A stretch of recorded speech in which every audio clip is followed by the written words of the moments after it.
छत्रपती शिवराय शाहू फुले आंबेडकर अण्णाभाऊ या थोर पुरोगामी सर्व महापुरुषांना मी आपलं अभिवादन करतो. आज महत्वाचं म्हणजे आजची जी पत्रकार परिषद आहे ती संबंध जालना जिल्ह्यातील आणि जालना शहरातील जो मातंग समाज आहे तो मातंग समाज प्रचंड या ठिकाणी राष्ट्रवादी काँग्रेसवर खुश झालेला आहे आणि खुश होऊन आज संघटनेच्या माध्यमातून सर्व मातंग समाज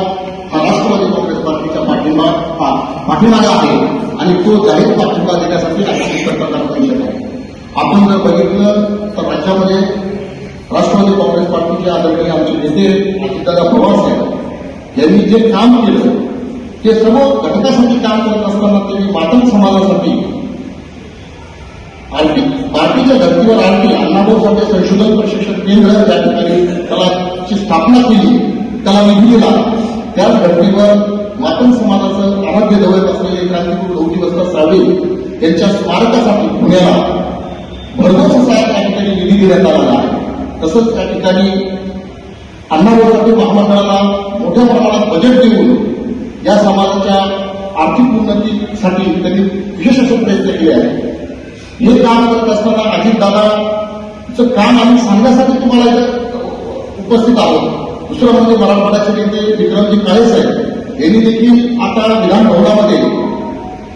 आरक्षण वर्गीकरणासाठी अबकड करावं आणि तिची अंमलबजावणी करावी म्हणून या ठिकाणी आंदोलन केलं, त्याची दखल झाली. तसंच या ठिकाणी आमच्या जालना जिल्ह्यामध्ये माजी आमदार आणि राष्ट्रवादी काँग्रेसचे जिल्हाध्यक्ष अरविंद चव्हाण साहेब यांनी देखील सर्व जाती धर्माच्या लोकांना न्याय देत विशेषतः समाज व्यवस्थेत सगळ्यात उपेक्षित असणारा जो मातंग समाज आहे त्यांना यापूर्वी हा मातंग समाज कुणाकडे होता तर या ठिकाणी शेना आणि भाजप यांच्याकडे वळला गेला होता आणि त्यांच्या मतावर हे म्हणजे मातंग समाजाचं जे मतदार आहे मातंग आणि शिक्षक मातंग समाजाचं जे मतदार आहे ते या ठिकाणी भाजपच्या आणि सेनेच्या पारड्यात पडायचं. परंतु आपण जर बघितलं की पिढ्याच्या प्रकारामध्ये मातंग समाजाला या दोन्ही पक्षानं या ठिकाणी डावललं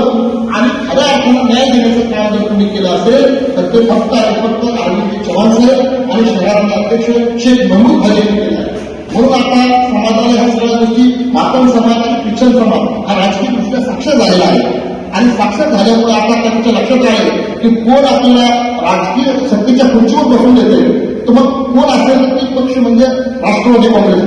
राष्ट्रवादी काँग्रेस पार्टी आहे. आणि मग त्यांनी जे आता ललित शेखर सारख्या सामान्य त्याच्या कार्यकर्त्याला या ठिकाणी तिकीट दिलं महानगरपालिकेचे म्हणजे नगरसेवकासाठी अर्जुन ताकवडे आहेत, शिमोन सुतार आहेत, गणेश इंचे आहेत, शोभा आणि शेवटी पाचवं तिकीट होतं शोभा लोक यांना ओपनमधून तिकीट दिलं होतं. परंतु नाही यांना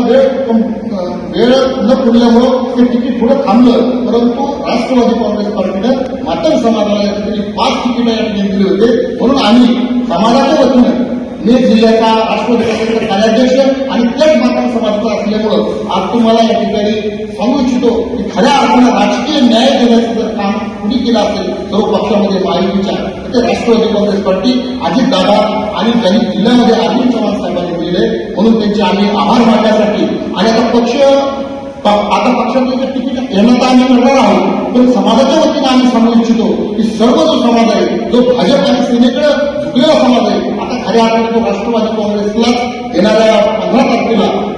घडीचं बटन दाबून त्यांना प्रचंड मतानं निवडून देणार आहे आणि हेच सांगण्यासाठी आम्ही इकडे या ठिकाणी तुमच्यासमोर आलो आहोत. सर्व पत्रकारांना विनंती काही प्रश्न असतील तर तुम्ही विचारू शकता.